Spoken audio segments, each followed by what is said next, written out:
Hi, it's so great to be with you. We've had some technical challenges, but I here was just we talking are. about that. Yeah, we know how that works. Oh gosh. Well, Facebook has made it very complicated now to cross post, but here we are live on our pages, on your pages, and on Zoom, and we've got a load of people. We've got hundreds of people who are on with us. So thank you so much, everybody, for your patience while we got sorted. But here we are, and I am so thrilled to be with you too.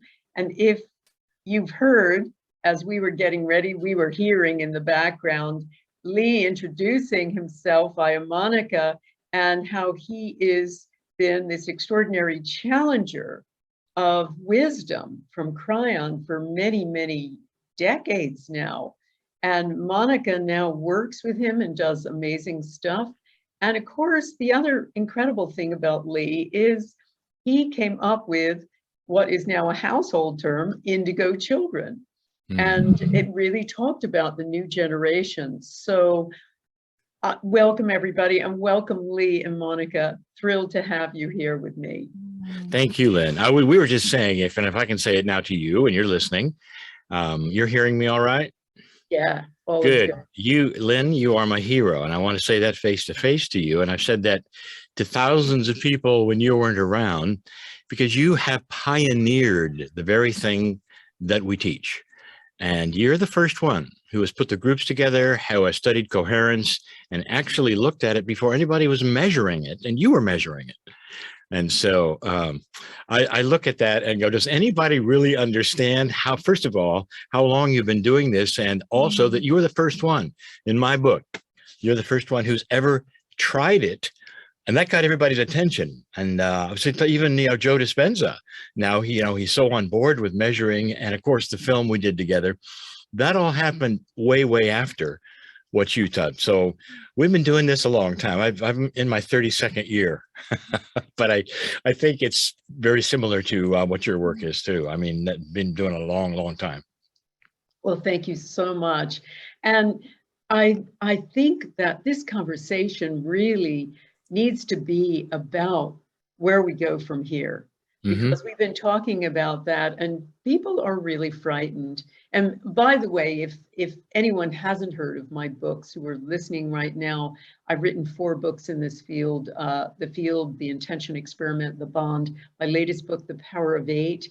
And I've also run intention experiments, which is what Lee's been talking about, testing the power of intention to affect and heal the world. And we've run 40 of them now, and 35 have shown measurable, positive, mostly significant effects. Everything from growing seeds to purifying water, to lowering violence in war-torn areas, to healing people. And we're also shrinking that down into Power of 8 groups, healing groups. So that's what I do. But together, we've both been looking at now what? So Lee, why don't you fill us in on what you've been hearing from Cryon? Where are we going from here, and how come we're undergoing so much tumultuous stuff? I mean, we're hearing about crisis in every area of our lives. So what does he have to say about that? What I would love to do is to take the folks on a trip and just tell them that everything that you're experiencing right now is on time and expected, according to all of my channeling for 32 years. We started this with Cryon saying he is connected with magnetics, and people wondered what the world is, what does that mean? Then come to find out, and this has only been in the last, I would say, 10 years or so, that the magnetic grid of the earth actually responds to consciousness. And we're starting to see why then the magnetic grid shifted. Now, 32 years ago when Cryon came in, 1993, and I wrote the first book of 12, Cryon 14 actually, I can't keep track. Cryon said that the magnetic grid of the planet would shift. And then we find out that consciousness is related to that. He also said that in the precession of the equinoxes, there would not be in the year 2000 a world war like we've all predicted and scripture said would happen, where there would be no Armageddon, but he did say there would be something called the Great Shift. And that would start about 2012, the precession of the equinoxes, and go for a number of years, and to expect difficulty. And the difficulty would be that of a war of dark and light. Now, that's a consciousness issue. We would be looking at something that we would have to sort out. So we're in it. And people are shocked and disappointed and frustrated. And to me, it's right on schedule.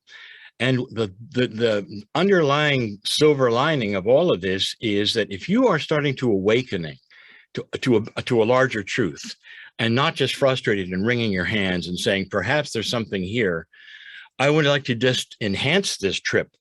That is, we are looking at a planet where more light is starting to occur. And that is the battle. And the battle of COVID and everything else is very, very related to this. What are you seeing right now? You're seeing frustration, and why? It's because things are changing in a way that you didn't expect.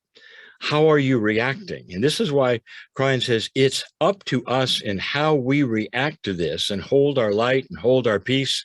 That's going to affect everything. Now, Lynne has proven that in all that she has done, that consciousness and all that you think changes the planet. Lynne, would you agree with that? Absolutely. Absolutely. Okay. So what if the thousands, the tens of thousands, perhaps the hundreds of thousands who might see this and everything Lynne does and everything we do in these next months start a consciousness shift? And that is to say, they're going to draw peace to themselves. They're going to stop watching the news. They're going to understand what's going on and start sending light to everyone involved and be peaceful themselves. Now, you can do this in groups, and you can do it yourself.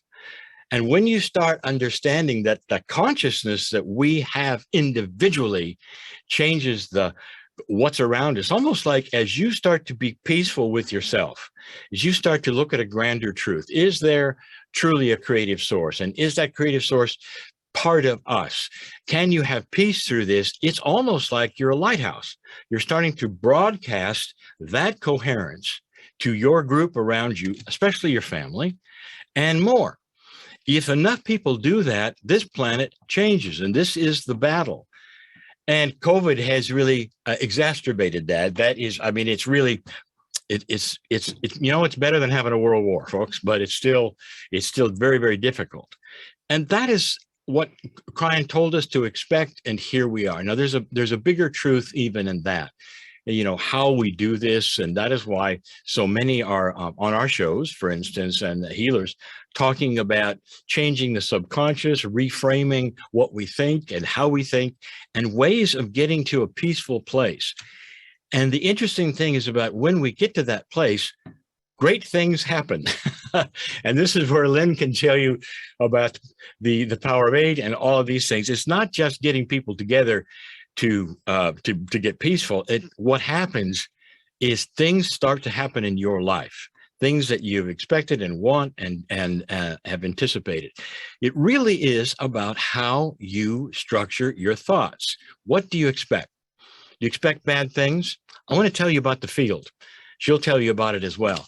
If you sit there and expect bad things, you're going to bring them in. This is a powerful, powerful new energy we were in. We have new tools today that we've never had before. And so it's a bigger picture. It's not just a snapshot of we're frustrated today. This is going to last a while, and it's a test. And that test, many are passing.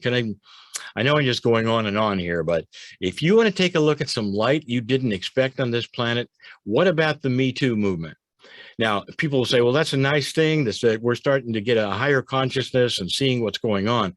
Hundreds and hundreds of years, that particular, I would say, attribute of how we treat women and the societies and the consciousness and everything else and the glass ceiling and all that has been with us. And suddenly it's broken open. Now, what a coinky-dinky, what a coincidence that would happen in this time of all times. And what about priests abusing children? How long has that been going on? And that's broken wide open. It really has. 1,000 of them in Pennsylvania or Pittsburgh, I think, sorry. and then the Pope addressing it. That is spectacular. That's a example of light starting to come into consciousness. And what you're seeing is we now have, I would say, a new energy. We have new tools and we have new abilities. We can even go into ourselves and touch our very soul. That is amazing new stuff. And what it creates in us is hope. And so we are right in the middle of a battle. I think you feel it. And that is why all of us are coming to you right now and starting to say, don't be frustrated because it's right on time. The world is not going down, it's going up. There are those who will wring their hands and say, it's never happened before. You know, we're going down, there's doom and gloom. What if it were the opposite? What happens when you shine light in a dark room that's always been dark? You see the dirt. And all the dirt you're starting to see, Brian says, you're seeing corruption, you're seeing things that are not right, you're seeing governments do what you didn't expect, you have decisions to make that you didn't think you'd have to make before. All of that is the light shining and the dark starting to show. The dirt is starting to show, folks. What are you going to do about it? And so you can be frustrated, or you can start listening to people like Lynne McTaggart, because she has proven with measurements that coherence can change the planet. And now we are streaming, and we're forced to stream. And Lynn will tell you, we can't go out and present. Not yet. We're just barely opening the door to that. And what has happened in that is suddenly we're reaching tens of thousands more than we ever did before to give them this message. How you think, what you expect, and how you affirm changes not only you, your life, gives you peace, but those around you and eventually the planet. And you're going to start seeing shifts you didn't expect. So right now, we're just at the beginning of that. I love all of that, Lee. That was such a brilliant way to frame what our conversation is going to be all about.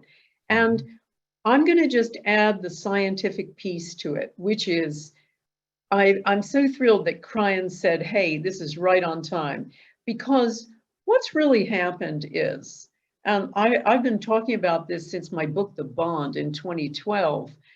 It came out 2011, right before 2012.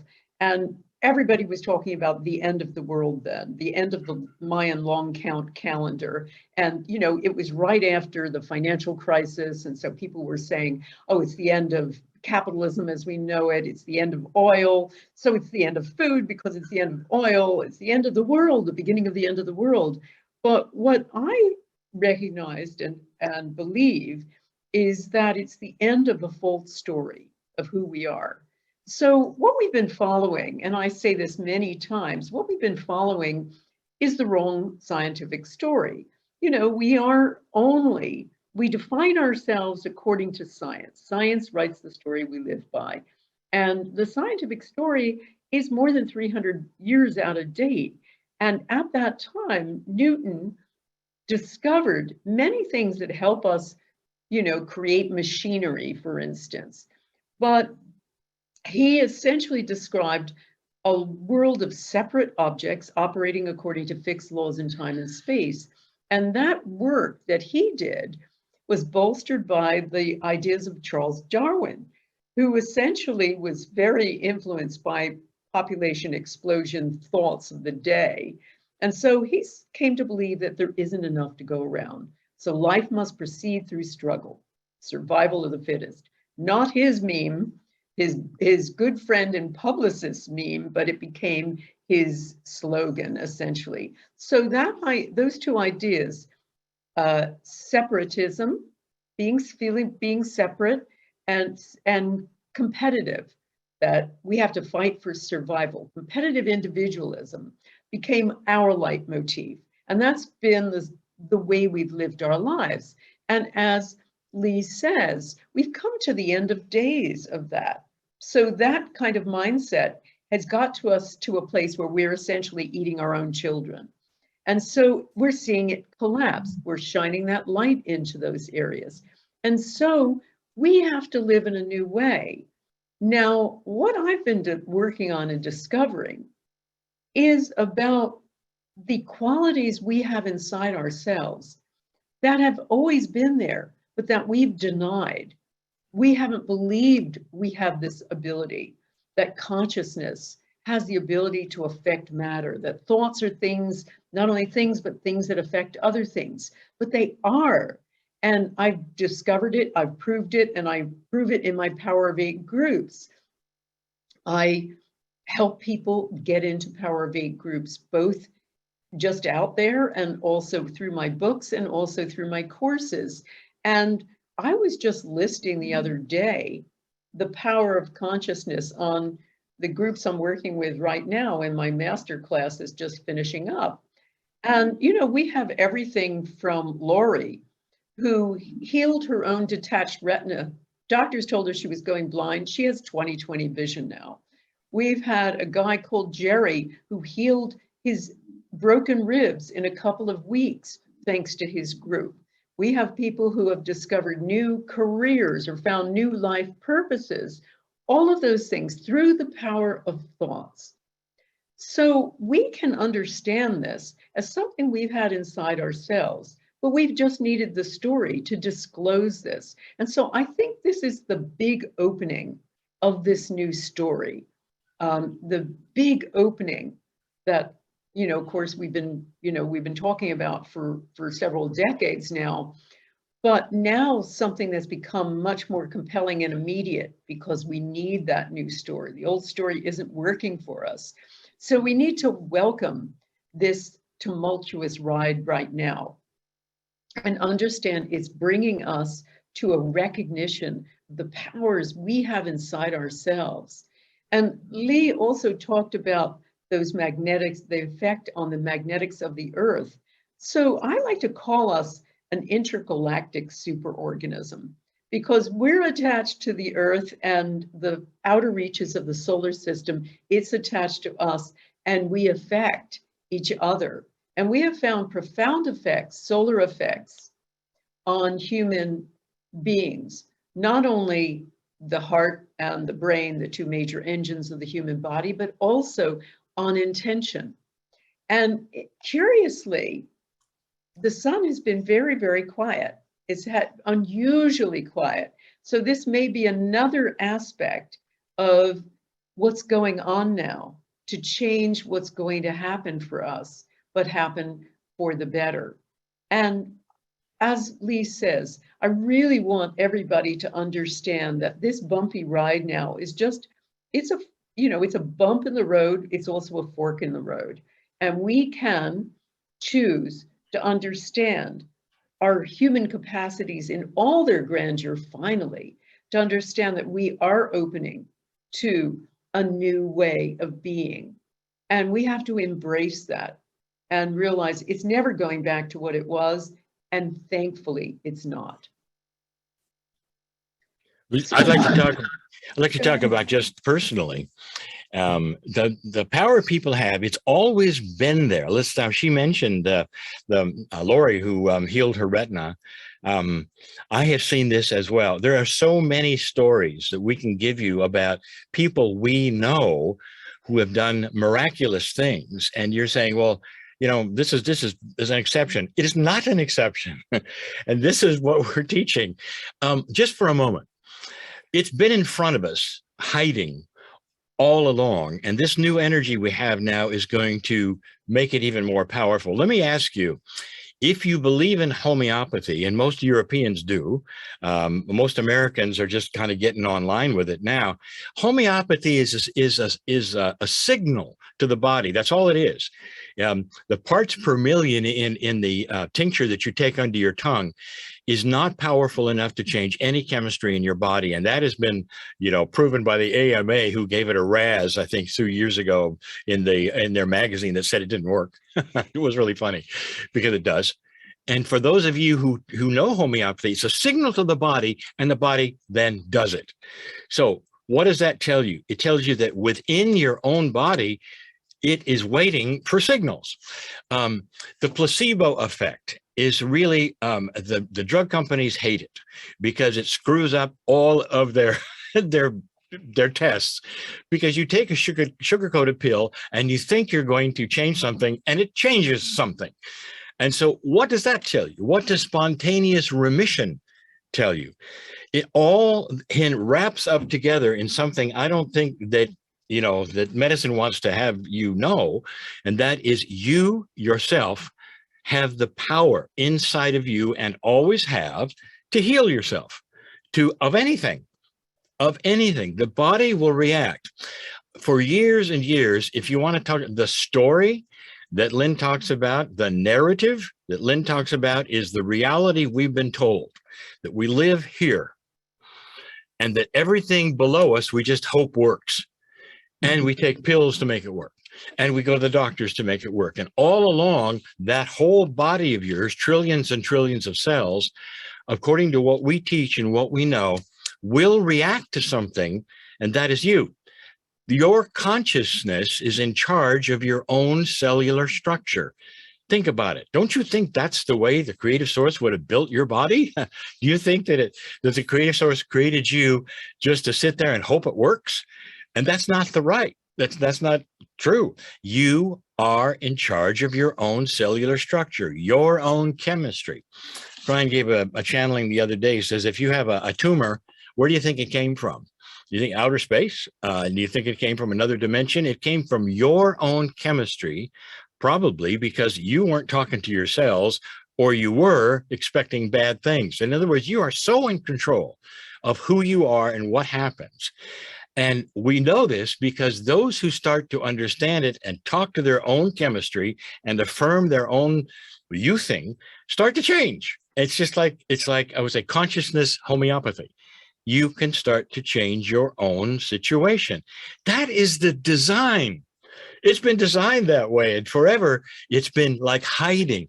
Suddenly it's out in the open. We're talking about it. We're talking about coherence. What about coherence with your consciousness, with your body on a daily basis, where you talk to it, tell it what to expect? We did what we call our circle of 12, where you have a situation where you meet with your cells. I mean, I know this is funny, but it's an exercise.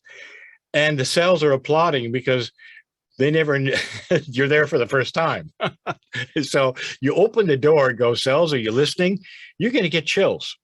You can do so much for yourself with this, including being a little more peaceful with who you are. There's so much power here to heal yourself, become, I would say, far more peaceful in life. I'm a spiritualist, so I approach things from perhaps a more spiritual aspect, but I'm also an engineer. So you got that mix of the nerd and the left brain here. And that's why I love the science. And I love the science that Lynne talks about. She mentioned Newton. This may not fly in this program, but I want to talk about Vera Rubin, who's not with us anymore, who was an astronomer, who discovered something that does not fit with the story.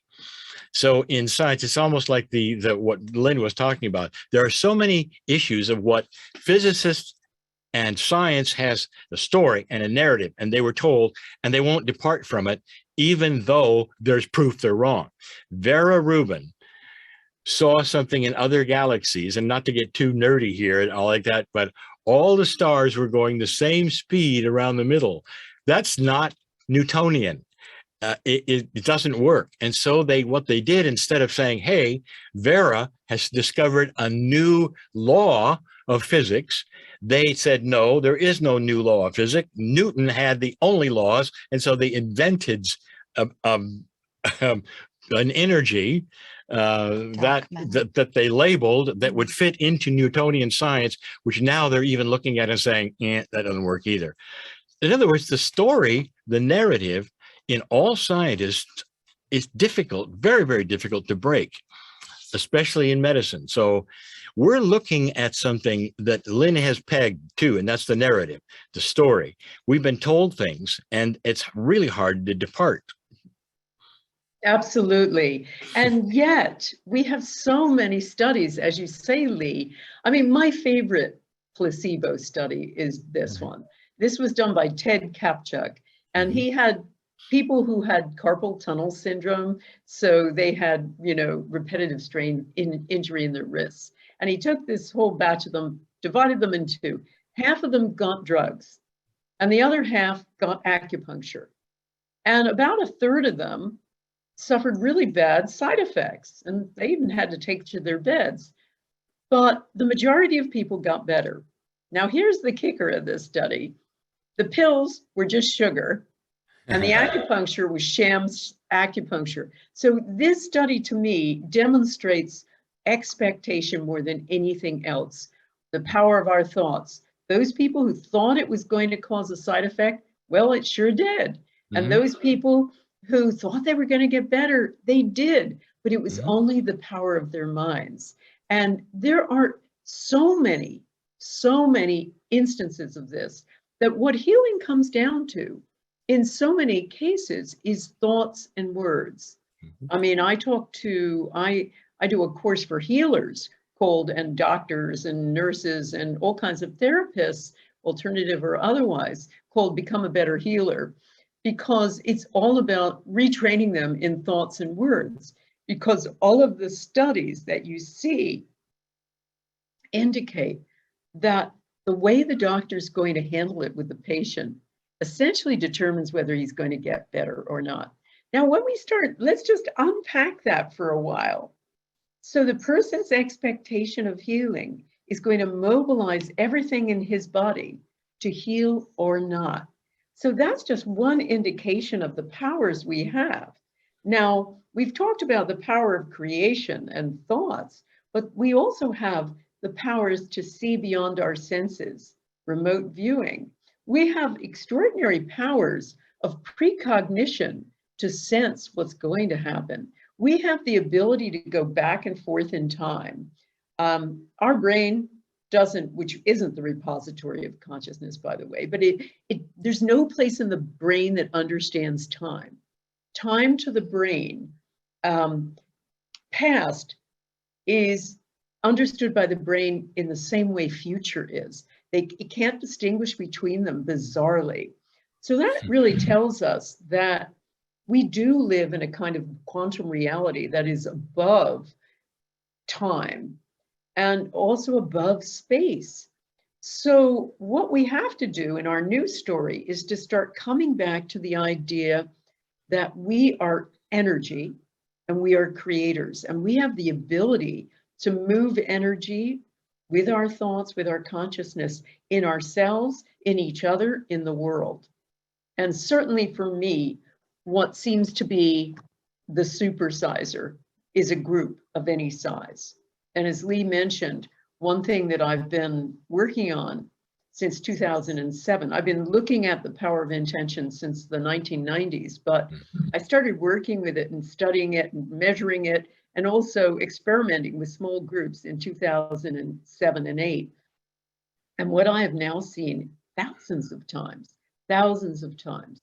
is people spontaneously healing after one 10-minute intention. But what I really encourage people to do is to work in groups consistently, because when I talk about this in my Power of 8 Intention master classes too, and other master classes that I run, the people who are going to get something out of this are the people who really connect with a group and work with their group week by week by week. One thing that I discovered recently, Lee, that I thought was really interesting is I was reading about children who have been abused or have suffered attachment problems, which have been identified by psychologists for many decades. You know, they have a problem then with attachment. And it has always been assumed that, you know, if a kid has this as a child, then that's it. You know, they suffer for life. But I've found that one interesting way they have discovered, particularly with delinquent teenagers, is a group. A group heals and creates that new attachment. And I have found that with Power of 8 groups. And I think this is a real piece of not only the power that it gets created in Power of 8 groups, but also a little signpost of where we have to go in this new time with these new small communities. Because what I have found is when people start meeting week after week and doing intention together for each other, it creates essentially a new connection, a deeper connection, an intention family. I had a guy talk to me the other day, a guy called Jerry, who said he was in one class and then he decided to take another one. He was in one Power of 8 group and he decided to form another one just because of all of this isolation during COVID. He found he'd received more love than he'd ever had in his life through this group. And I think this is the takeaway for us now, is how we're going to move forward. We have isolated ourselves to the max with the way we live our modern lives. You know, we are so isolated. We don't know our neighbors. We don't know anything like that. And I think the new connections are going to be like the old connections of small communities that do this kind of intention work together. And I think that is going to be one of our powerful ways forward. Go ahead. What I love about that, Lynn, is that the Power of 8 groups, they don't have to be living next to each other. This is the magic of the field, where you can have someone in Israel and someone in Australia and someone in Canada and someone in the US create a group, and distance doesn't matter. The intent to connect and the coherence that is generated can happen regardless of the distance that you are in. That is the beauty of what Lynn is saying, is that innately within us, we have the equipment to connect profoundly with each other. And when all of this real tumultuous change happened, Lee and I were on tour in Iceland, and then COVID came and I could not enter back into the US because I'm still an Australian resident. I'm waiting on my visa. And so I was left behind in Iceland for 3 months. And this is how energetically you stay connected. When you have a love connection, and even for those who are parents right now and they've lost their children, you are profoundly connected with them still. The love that you generate, it lasts forever.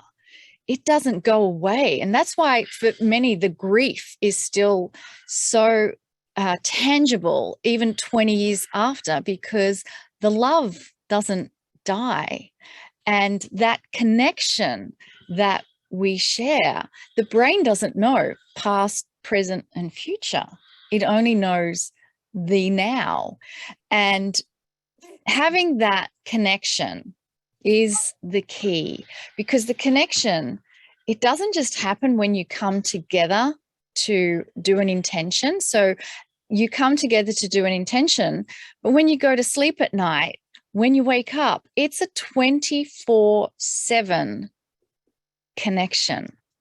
It continues beyond just that moment. But what I love is the accountability you start creating, because if you're doing it by yourself, you can easily just not have accountability when life gets too busy and you have things to do. But if you have a support network, you have more of an accountability to show up and to make a difference. Are you finding that as well, Lynn, that people become more accountable, and when you're in service to doing it for others, you tend to do it more than if you're just trying to do it in service to yourself?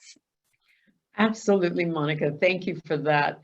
And all of those insights, the whole idea of creating this virtual community. Now in this COVID, in lockdowns, we may go down into lockdown again over here in the UK. You know, we're going in and out of this now. We have restrictions about who can travel where. One of the antidotes to that has been creating these virtual groups. Now, in my courses, when I put people into groups, like with our Power of 8 Intention Masterclass, they're all virtual. Many of them have met for years and they've never actually physically met. Yet these people are closer to them in many ways than their own family. And they have, some of our groups actually have met. I have one group that was on a retreat with us that are all scattered out in the Far East, and they came together for one of their weddings. We have people who have been meeting since 2013. So yes, the big piece is this accountability.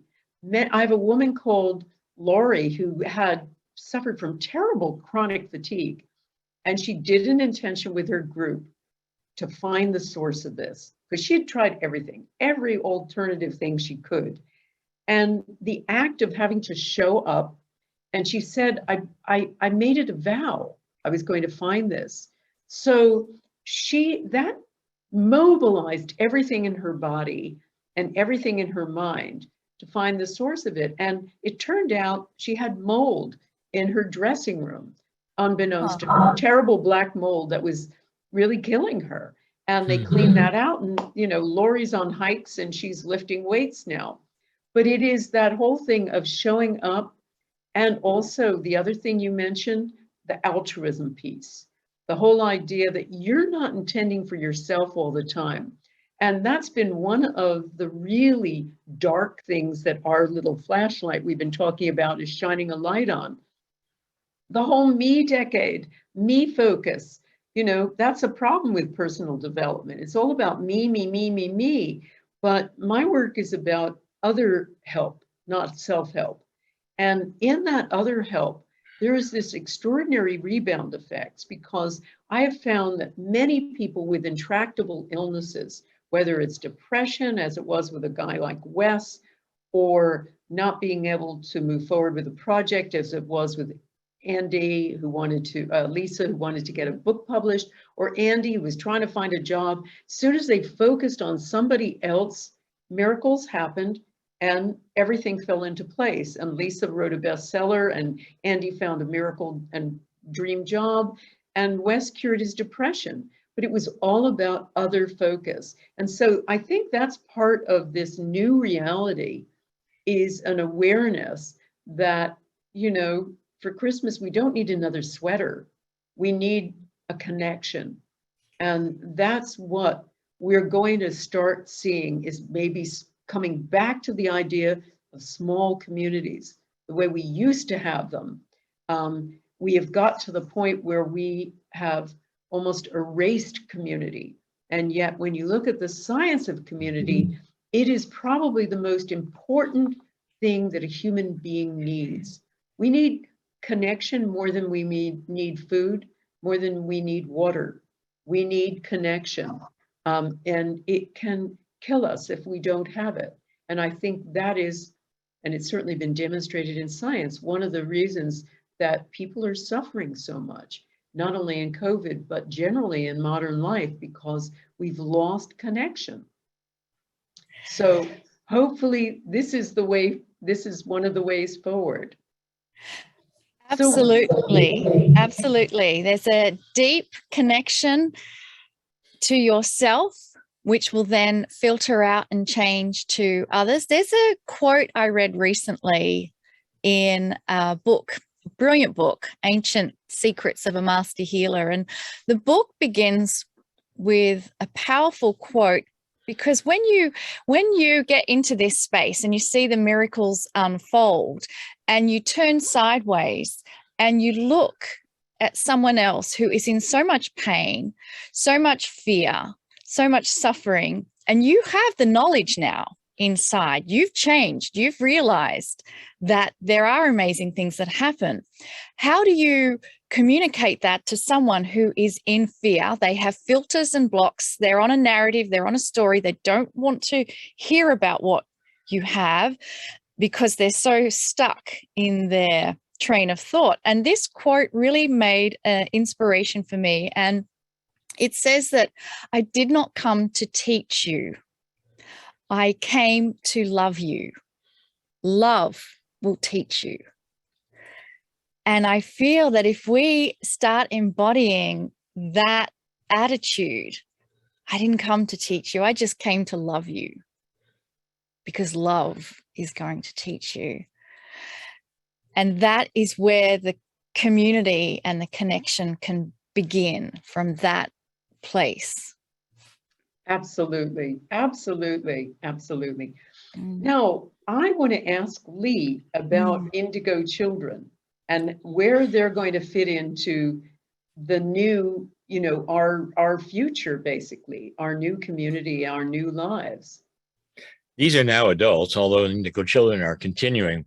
They are different thinkers. And if you go back to the Indigo Children book, that book shocked everybody because it was the bestseller of Hay House in that year.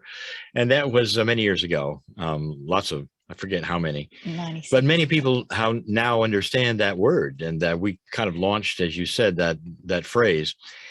What we said back then when they were kids is they were system busters. They would not, they knew better.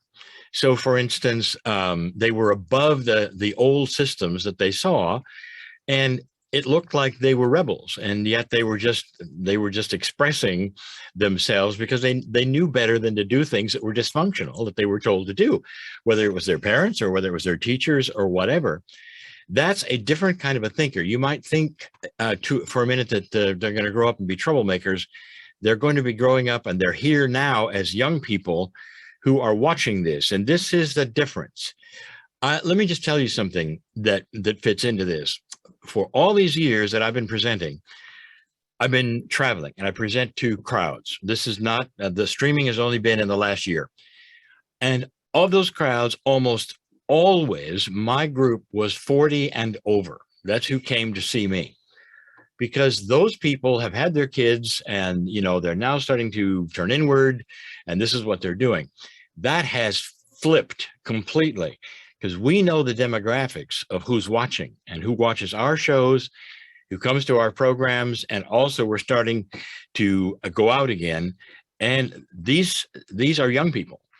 They're under 40, and that is the Indigo Children. In other words, they're coming in with equipment to recognize the kinds of things that we are teaching, that Lynne is teaching, and that wasn't the case before. We were talking to older folks, and now we're talking to younger folks. Lynne, you'll like this, because when we did the field show and the movie, they featured, in my case, we were in the Habima Theater in Jerusalem. I think that's right. Tel Aviv. And, was it? Tel Aviv. In Tel Aviv, sorry.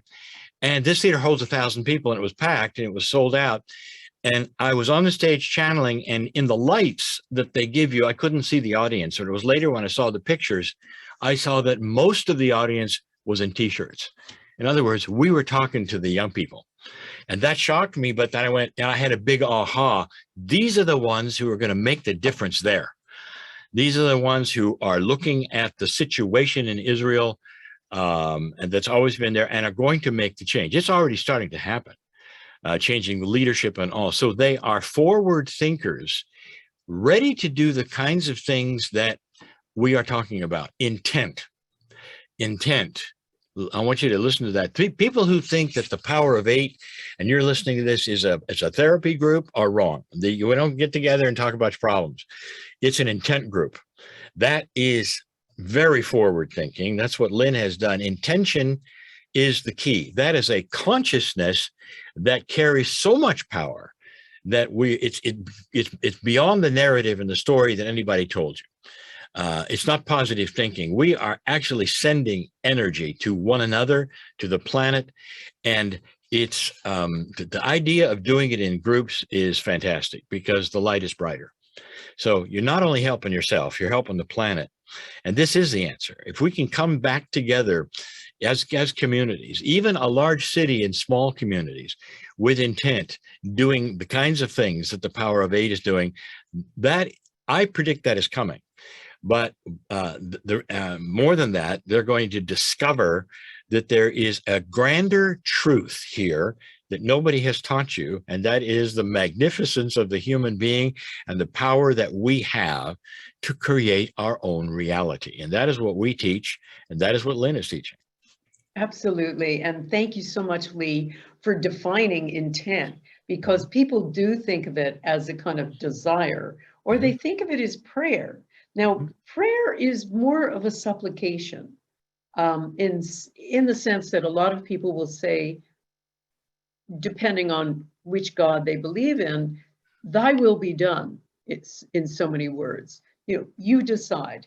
What we're really doing is a highly focused mind state that is putting out a very specific request to the universe. And the problem people don't really realize, that is something that I teach a lot, is becoming much more conscious of what you're broadcasting, because people think of intent or intention as the one little power thought they may have first thing in the morning or when they're doing their meditation. They send that out, and that they think that's the only thing the universe hears. But we all have about 70,000 thoughts a day, and most of those thoughts are undermining and negative in most cases. And when I have people start monitoring what they're doing and what they're thinking, they're kind of shocked at at the judgments they hold, at the flotsam and jetsam that's going through their heads, and all the mendacity by which they live their lives in terms of their thoughts. So that's also an intention, and that becomes your life's intention. But what we look at too is, as you say, focusing on and really focusing on some change. That's all we do in Power of Eight groups. That's all that I teach. It's about change, personal change, change for other people, change for the planet. I'm so fascinated by what you're saying about the audiences being young. I'm just starting to creep out there. We're doing a retreat in Costa Rica in a few weeks, and I'm creeping out in 2022 to a few choice events. As you say, a lot of this we're doing is online, but I'm fascinated to hear that new audience is young people. I heard about an event in New York that was run just before COVID, and it was run by a left-wing magazine. That was The Future of Capitalism, it was called. And they were going to have a debate, and it was going to be them, and then they had somebody from a libertarian magazine. So they brought these two sides together, thinking they're going to have 60 people in the audience. They had to up the capacity of their audience twice, and more than 500 people came, totally sold out, people climbing all over each other, and they were all under 30. They were all saying, you know what? This system that we've grown up in is broken. There's nothing here for us. We have climate issues, we have financial issues, we have all of these things. This is not a world for us. We need to make something new. And so that's so interesting. And I feel really, really heartening to know that young people are searching for a new way to be, because that's what we all need. We all need essentially to relearn how to be. And in some ways, we have to build from scorched ground. And we all have to recognize this and celebrate it, and celebrate this new generation. You're on Facebook, and that should tell you who's watching Facebook. And if you look to the demographics of Facebook, it isn't the older folks. It isn't. I mean, they don't even understand it. They don't want to go there because they don't understand it. And there are some who are finding out and watching, but just the fact that you're on Facebook right now tells me that there are young people watching, and they're very interested in this, and they should be. This is, you know what? This is the new science, and this is the future. And the study of energy, of course, has always been there, but it's been the study of energy that you could see and feel and measure in the past. And now the study of energy, I want to tell you, is going to be consciousness. Lynne has been able to measure it first, see it in a way that has then come to many others who are doing the same thing. And but I think the biggest thing, if you didn't know, is what happened, and you have HeartMath and the others, when they saw the effect of the magnetic grid of the Earth when the Twin Towers were attacked. And what they got to see was an instant reaction with the magnetic grid and the strength. It tripled in strength for a moment or two. And then it did again with the death of Princess Di.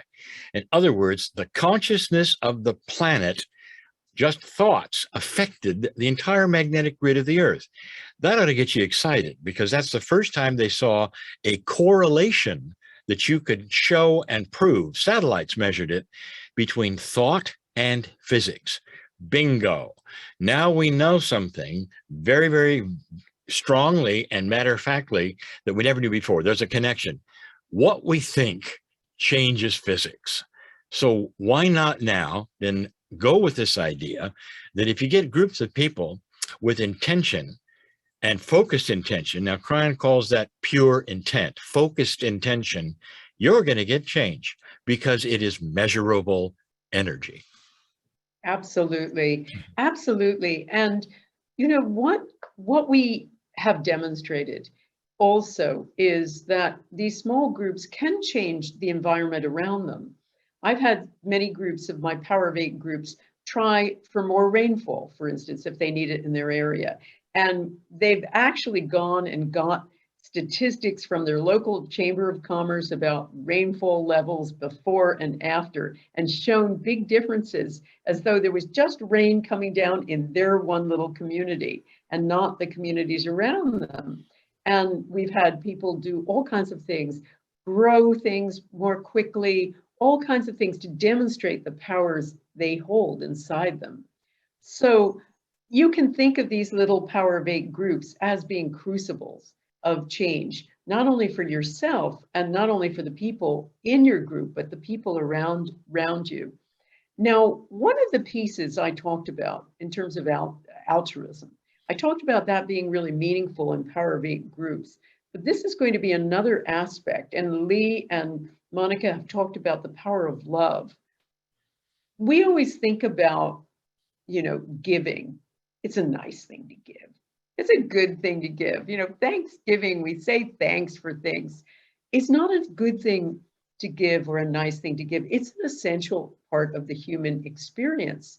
I've looked at a great deal of study about what we need when I was trying to see, was Darwin right? Were we made to be competitive and individualistic? And the big giant answer to that is no. The science shows that we need belonging more than we need to eat, as I mentioned before, but we also need to give.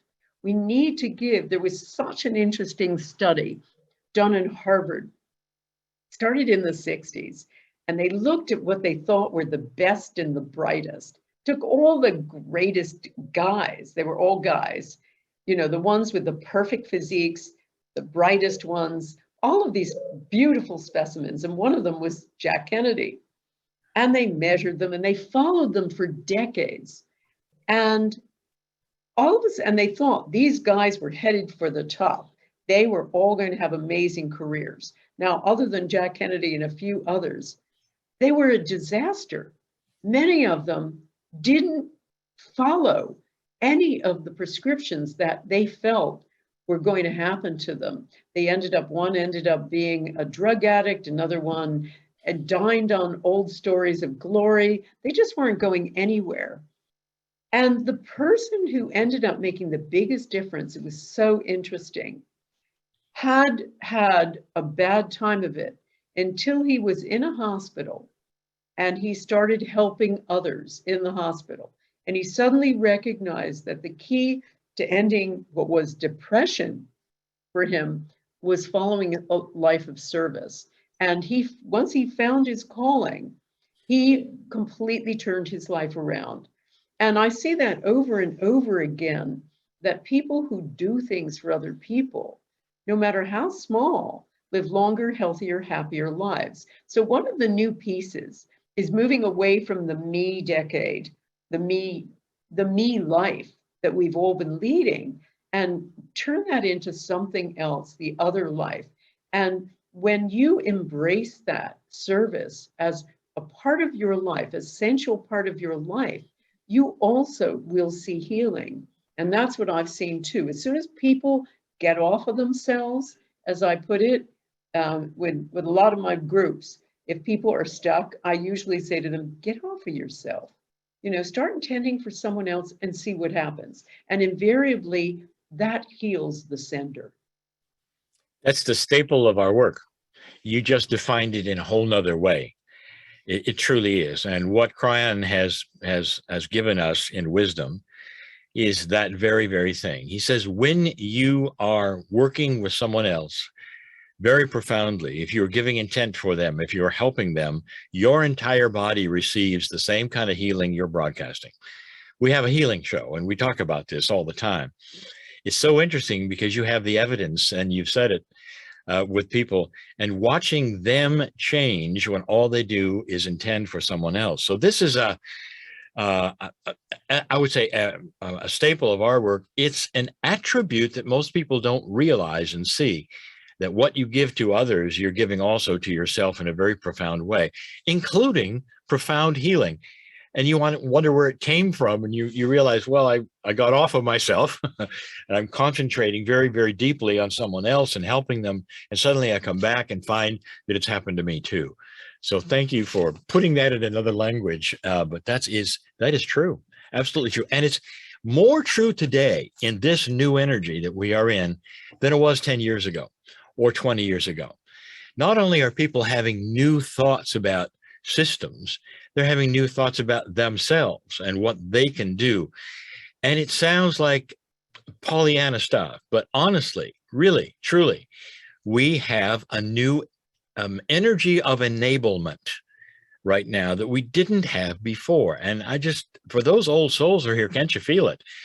And the old souls that I see coming in now are so many young people who get it, who really get it. And they're getting it in a time. When I was their age, that would never have occurred to me to even look.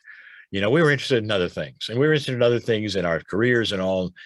But these young people are just putting all of that aside and looking at the reality of themselves, their systems, and all. And what I like is there's a maturity in it that we didn't have 20, 30 years ago.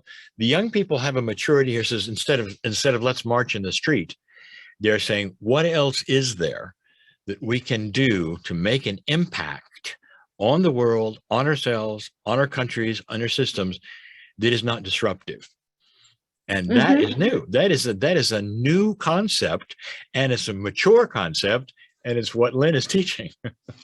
Absolutely. And what's so interestingly too is they are studies that have been done on young people. I've seen some surveys, and they found that they use the power of their wallets. What are they going to back? If they think a company is corrupt, they don't buy from that company. They don't buy any of their products. And they're choosing the kind of food they want to eat, the kind of brands they want to support. And I think that's also a sense of just more of a down-to-earth power that we have. One of the things that we're all going to have to realize and experience now is there's no turning away. We all have to step up to the plate. We all have to participate now. If we want to create a new reality, we all have to do it. And we all have to assist the old in dying now. It's more important than ever. And I think that these small communities are empowering. As I mentioned before, a group is more than anything else, a cauldron, a crucible of power and transformation. And, we all feel supported because that's the human need. The ultimate human need is to belong. So I feel that these are going to be crucibles of change. Lee, let's start taking, I see we have a lot of questions. Should we take some questions from the audience? Let's do that. I'm going to read some questions we've got here. So let's see. Okay, here's an interesting one for you, Lee. If you had to give a percentage, how much of our lives are pre-planned and how much is free will? This is from Ed Kizier. Sure. I'll tell you, as I call myself a spiritualist, I'm a channeler. I have that information that Cryan has given about how this works. It's not all of that hard to figure out. There's an idea that we have before we come in, because we believe in reincarnation. And the more we come back, the wiser we get in it. We plan everything, including the parents we might have. And people go, "Oh my God, I never would have chosen the parents I have." Yes, you did. And you did. So maybe you become their teacher. So you have a lot of planning. And some people even call it contracts when you come in. So what Cryan has said is there is planning. There is planning not for who you'll meet or what you do, but basically who you be with. Now, you come here with complete and total free will over the plan that you had before you got here. Everything is changeable. Now, there are some who don't believe that and say, well, I have a contract and I'm going to do this and that, and I know I'm supposed to do this and that. And that's not exactly how it works. It's in the contract on the other side of the veil is invisible ink. At any time you want, you can erase it and change it for something better. This or something better. So I want everybody to understand from my perspective, what I've been told in this spiritual way, and to answer that question, free will, 100%. You may have planned where you're going to be, what country you're going to be, what sex you're going to be, and who your parents are, but that's just the setup. You can change anything about when you get here about your lives. And part of that is people waking up to this new truth. And what's nice about that is people, they think they have a contract to do this or that. And I say, wait a minute, if something better came along, would you then throw it away because you think you have a contract for this thing? And they think about that. And the answer is free will, 100%. You are free to find the things that have been hidden. A greater truth, hidden in plain sight is what Cryan calls it. And anyone can change it. Absolutely. Absolutely. Anyone can change it. And we see this all the time. People with intractable problems, they think. People who I love the story of a woman called Jody, who is in my class this year. Now, this is such a great story of synchronicity and the power of intention. She had received a house from her aunt. She was willed a house from her aunt when her aunt died. And this was the house that Jody grew up in. And she loved her aunt who raised her. So she was thinking about, this was her second house now, what to do with it. And she didn't really want to sell it. She didn't want to let it go. It had so much meaning for her, but should she rent it? But she didn't want to just rent it to anybody. She could use the money. So she was just sitting there after she did an intention to find out what to do with the house with her group. She's having lunch with a friend of hers a couple of weeks later who says, we have a friend who really needs to rent somewhere around here. And she needs it for about 9 months of the year. And that was exactly when Jody was thinking maybe she would rent it.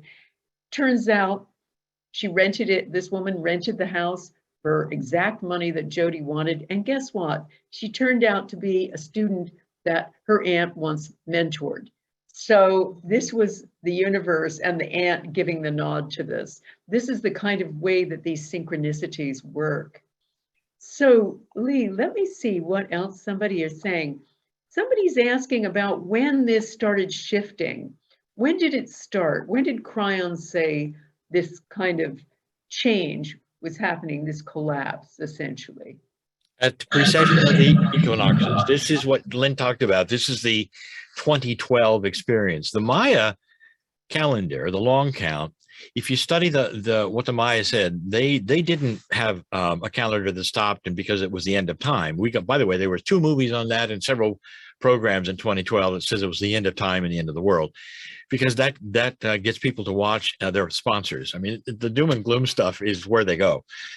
What happened was miraculous, and what the Maya saw, the indigenous, we work with the earth keepers and realize the wisdom of the indigenous, including, you'll like this, the rain dance is exactly what, it's an intent. They had a group intending the rain. They knew these things a lot. We're just rediscovering what they had. But it all started here with that 2012 experience. And back to the Maya, they said it was the end of an old time. That's why they took down that calendar, that 5,125 year calendar, took it down, and a new calendar is there. People, they didn't show that. Mayas have a new calendar now, and it has a brand new, attributes to it because it represents a new consciousness. What the Mayan prophecy said that most people don't even know, and it's just written right on the walls of their pyramids in Mexico, is that if we didn't destroy ourselves, this calendar would come down, a new one would come up, and we would have the highest consciousness that humanity had ever seen. The Hopi said the same thing. There's many of these. So we're sitting at this shift and this change, which represents astrology and astronomy. The precession of the equinoxes is the wobble of the earth. It's the center part where it stops wobbling. No, it doesn't stop wobbling. It's the center of where it starts and stops. And that is the 2012 experience. And it doesn't happen that often, folks. It's a 26,000 year cycle. So Krein said, beginning 2012, you'd start to see this happening. Now we're, many years after that now, and we're seeing it. So to answer your question, that is when it was predicted, and there was a 36-year window, half of it on one side and half of the other, and we're in that second half. So we got a few years to go. But in that 36-year window before and after the actual date of the precession of the equinoxes is when all this started. And you can track back to that, and you can see the start of the Metoo movement, some of the other things that started to change and shift the consciousness that we're expecting. And now, of course, we have the COVID. So we're right in the middle of that. So the answer to your question basically was the 2012 experience. Right. Thank you, Lee. Now, Jules asked, I'm wondering about your perspective regarding people who take drugs that they completely believe in, but still have severe reactions to. I'll take this question. This is interesting on many, many levels. Oftentimes, first of all, many drugs are produced to create a situation where tab A slots in to slot B. They turn on or off a particular process, and they work in a kind of linear fashion. However, the body doesn't work like that. The body is an incredibly interdynamic, connected entity of energy. So when you put something into slot B, it also affects slot C, D, E, F, or G. So number one, there is the reaction, the untoward reaction of many drugs. And that happens so much in so much chronic illness. We see, I run a magazine called What Doctors Don't Tell You with my husband, Brian Hubbard, and we've run this publication for 30 years. And in our many years of doing this, we found that modern medicine is pretty brilliant when it comes to emergency stuff. So if I get run over by a truck at the end of this broadcast, I want the best of modern medicine to glue me back together again. But for most chronic illness, it's too linear. The drugs that are created oftentimes create that kind of process, untoward process. And as I say, the body is this dynamical entity that operates on so many different levels. That's one piece of it. But the second piece of it, of course, is what were they told? Now, oftentimes when they've done studies of this, when they've looked at doctors distributing certain drugs, if the doctor says, I don't know if this is going to work or not, but we'll give it a try, it usually doesn't work and it has side effects. When he says, this is going to be a doddle, this will heal you, and there's not much problem here with this drug, it's really safe, you're more likely to heal. So again, it comes down to thoughts and words. And when they have had studies of the same drug, measuring different ways that the information was delivered by the doctor, they've had a huge difference in the experience. So it's about that. Now, this is an interesting thing about unity. What are your thoughts on describing what it takes to create unity consciousness globally, or the path to unity? Let's both answer that, Lee. You go first. The path to unity is going to be the same answer as you're going to give. It has to do with intent. Unity is coherence. And I will just say, I'm going to relabel it because this is now what we're discovering. Coherence is measurable. Unity is another word, I think, for togetherness or unified thinking, perhaps, or unified consciousness. It's an older word. Coherence is a new word, I think, is this much the same. And it's through intent.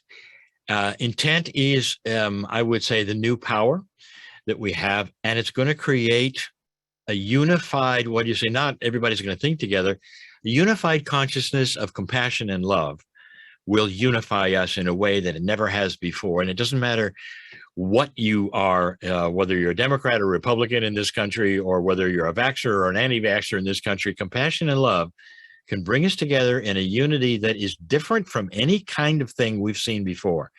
That, I believe, truly is what Lynne teaches and what we're headed for more than not. A unified compassion and love is going to bring us together. And when we get together in this way, we're going to make decisions that are far, far wiser.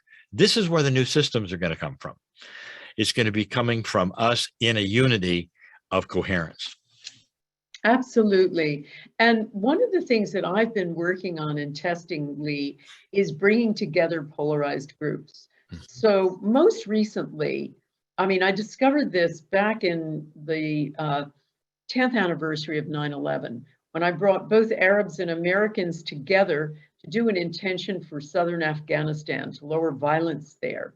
And we had some really interesting outcome. The data from NATO looked very, very promising that we may have had some sort of effect, although you can't claim it because there are many variables in a war. Maybe it was just coincidence. It's just, we've done 10 of these so far and seem to have an effect each time. So it's starting to get compelling. But that wasn't the interesting bit. The interesting bit was how the Arabs and the Americans were communicating with each other on Facebook and Instant Messenger. They began sending love to each other. They began saying, your God is my God. Same happened when I did this in 2017 with Arabs and Israelis. They started sending love to each other, started saying, your God is my God. They were barely speaking to each other when it first started. Right. So most recently, for the inauguration, I ran an intention experiment right before the inauguration, a couple of days before, after the storming of the Capitol on January 6th. Everybody was concerned about violence in the Capitol. So we did an intention to keep everything calm and peaceful during the inauguration. And I had on there Republicans and Democrats. We broadcast on a Zoom platform, just like we have now. So I had a lot of guests. So we had Republicans, Democrats, I had Arabs, I had African Americans, and a member of the police. I had a former jihadi and a bunch of people, just all kinds of people of every persuasion, all sending love to each other. And we did the same for the 20th anniversary of 9/11 this past September. I had Arabs and Americans on again, talking to each other. And there is something, what I've been so interested in, and this comes back to the whole idea of group intention and what it does. We have measured it with scientific studies where we put an EEG cap on senders, and we found that very quickly they enter a state, essentially a mystical state that is akin to a Buddhist monk in the midst of ecstatic prayer. They're in an altered state, and what they experience is a sense of oneness. And that oneness, and we see it with our Power of Eight groups. We've done a study there.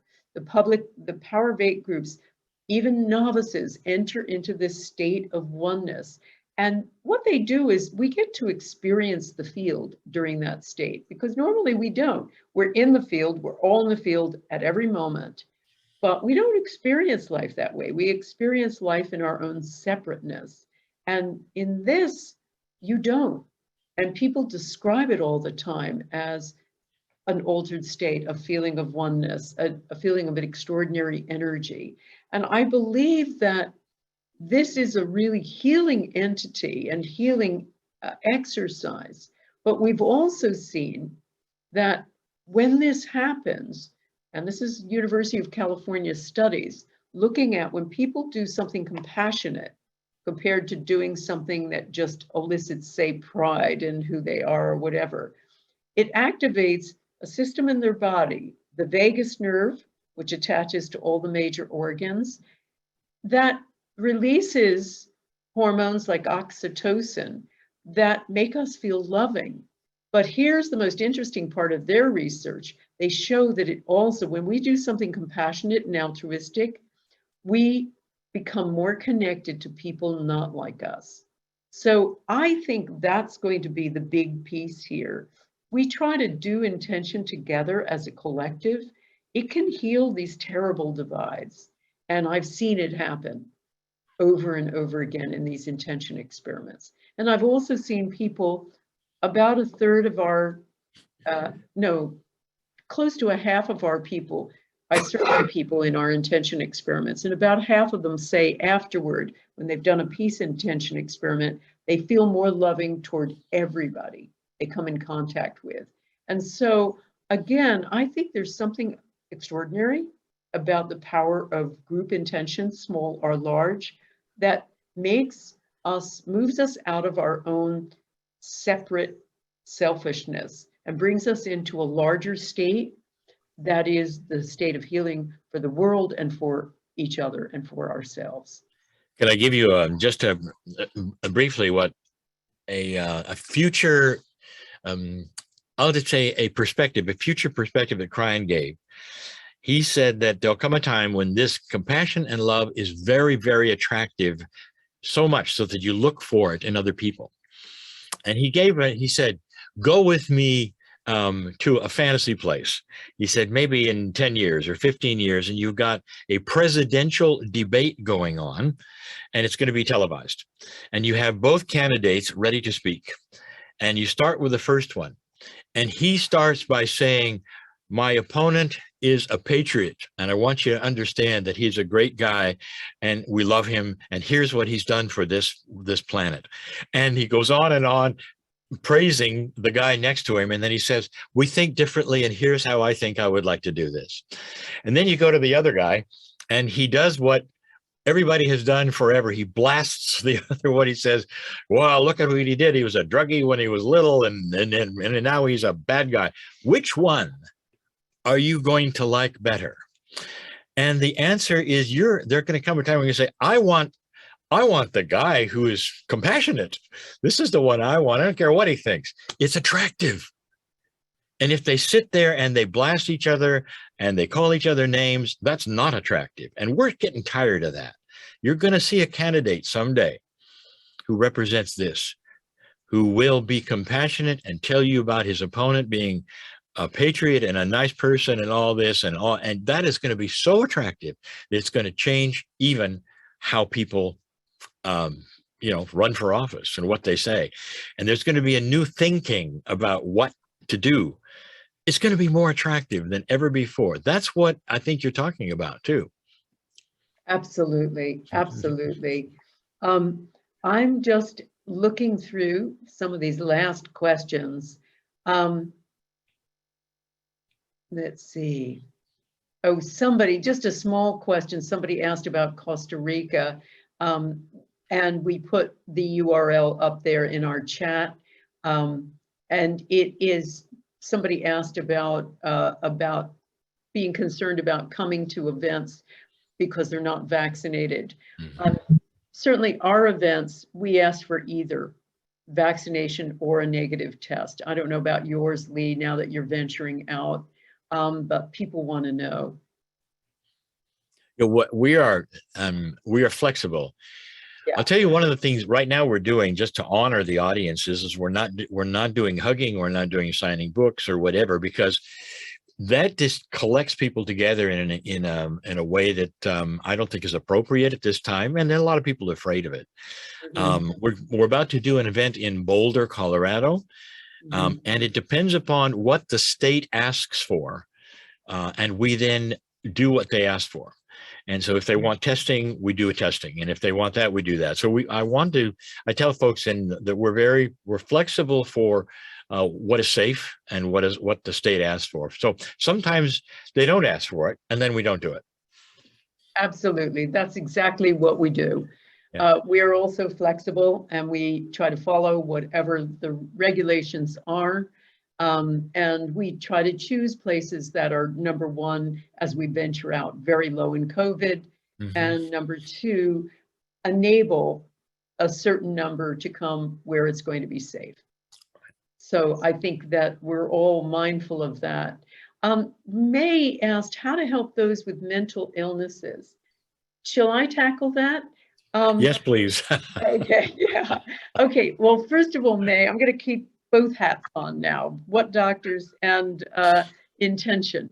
Number one, the doctors we talk about mental illness as not being necessarily mental, that a lot of this operates far more downstream, let's put it that way, and that a number of the holistic psychiatrists that we know about have healed people of all sorts of things by sorting out biochemical imbalances in their bodies. Also, my husband and I, my husband Brian Hubbard wrote a book called The Untrue Story of You, which is a whole theory of his he calls time light, which is that time is an energy and that the past invades us like an unwanted guest and creates the personality that we have.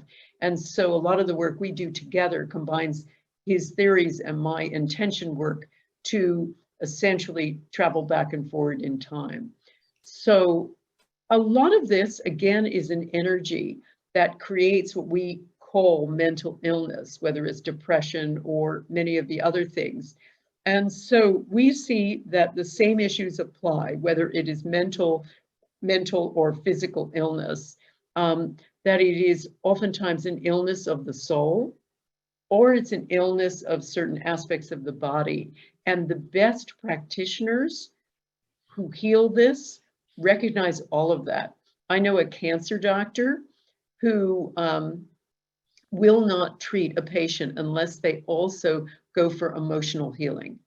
She says that is part of the whole thing. And so they see the illness as a sum total of your life, and it all needs to be healed. And that's certainly one of the things too that Power of Eight groups address, is healing all aspects of your life as you get closer and closer to that group. So I don't think anything is off limits, to be honest, Lee.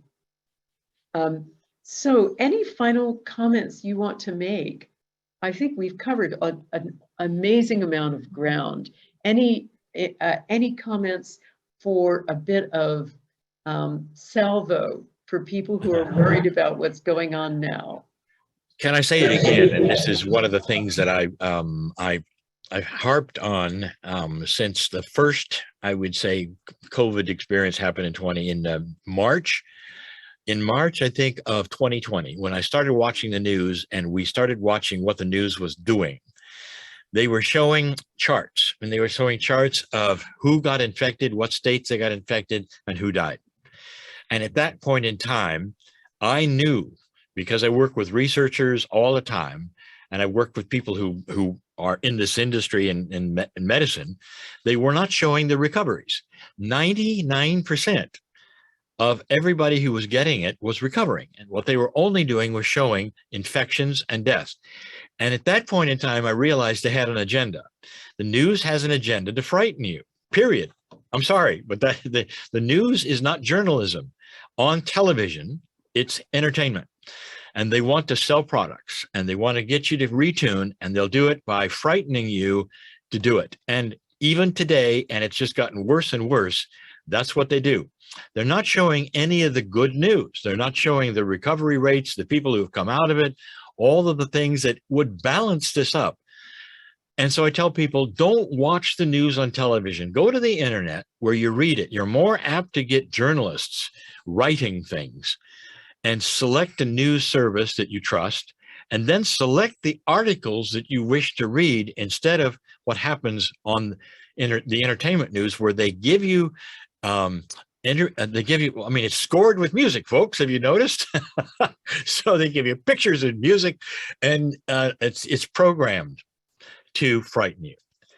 That is difficult, to watch the news and then have a coherence of love and compassion and take care of yourself. So that's the first thing I'd do, is turn it off and get your news from a source you trust, that you can read it as you wish. That's just the beginning of trying to get to a peaceful place. So I would say to folks that that's one of the things that gets in the way right away, that you may not even be aware of. Now that you're aware of it and you watch it, they'll give it with the worst of the worst, and score it with music, and that's not what we want. Absolutely. Thank you so much for that. Thank you for bringing up COVID, because several people have asked. Yeah. Now let's talk to Monika. Any last comments, Monika? I love what Lee said about the media, because I remember a movie a while ago called Monsters, Inc. And this is a movie where monsters would come into little children's rooms, frighten them, capture their screams, and in their world, that generated energy. There was a renegade monster who befriended a little girl that came into his world. And there was this discovery. This discovery was that joy and laughter completely went off the charts with energy. So there was this huge paradigm shift that they had the discovery, but there's this system in place of scaring children. But over the course of the movie, they realize they can create this new paradigm of having children be in joy and laughter, and it revolutionized and changed their world. So I see the media right now as that scary monster coming in to want to frighten us and have this energy of scaring and capturing that. But the new energy is joy and laughter. And one of the things that there's a new series of lessons that we're working on with Cryon. And one of the things that is coming out of that is joy is sacred. And sustaining joy is the secret to longevity and health. And even laughing exercises is part of that way of keeping your joy sacred and sustaining joy. So that would be my follow-up from Lee, where he says, make sure you get news from trusted source, turn off the ones that try and scare you, then go and watch some comedy movies. Laugh. Whatever you find is funny, do that as often as you can, and then come to your Power of 8 groups and see what magic you can create. Oh, thank you, Monika. I love that you've referenced Monsters, Inc. That was such a great movie, and it did have an amazing lesson. As a journalist, I have been practically throwing slippers at television whenever we've watched the news, because it's not journalism, as you say. It's not even entertainment. It's just fear-mongering. And because our magazine, What Doctors Don't Tell You, has been following the whole COVID situation for now nearly 2 years, I mean, we've been reporting accurately on things that never make it to the news. And as Lee says, reporting on the good news and the positive news. And of course, Omicron is the latest of it. There are very few deaths over here in the UK. There are very few hospitalizations, yet 70, 80,000 people a day are testing positive. That's good news, because it's saying this virus is becoming less dangerous, but you'll never read that. And so what we've tried to do, number one, is to provide decent news on COVID. So if you're interested on that, wddty.com, Lynn, it's What Doctors Don't Tell You. our magazine, and getwell.solutions. We have a whole COVID report if people want to read the real news about it, and just sign up for our newsletters and you can get a lot of that information. But the second thing, and the most important thing, I think, is to start creating your own community and your own news, and keeping that connection together, and understanding that this kind of fear is part of this corporate breakdown, this societal breakdown. And you know, the evidence of it is when you're not allowed to disagree, when fear is the currency, when we read about every new day, we read about a new disaster. That's all signs of what Lee talked about, is it's arriving just on schedule. So we have to create a new reality. And I recommend one of the simplest ways of doing that, have a Power of 8 group. I have many resources on lynnmctaggart.com. You can read my blogs, you can listen to my podcast, you can create a Power of 8 group by joining my community and just advertising for someone in your time zone. And if you want to study with me, you can come on my Power of 8 Intention Masterclass, which starts February 5th. It kicks off, you have lessons from me. I put you in Intention Boot Camp on Zoom for 6 weeks, and then I put you in groups, and we have intention clinics every month, and your groups meet weekly. And as I say, you can watch the miracles unfold. You can watch the new family unfold, and you'll never walk alone again. So thank you so much, Monika and Lee.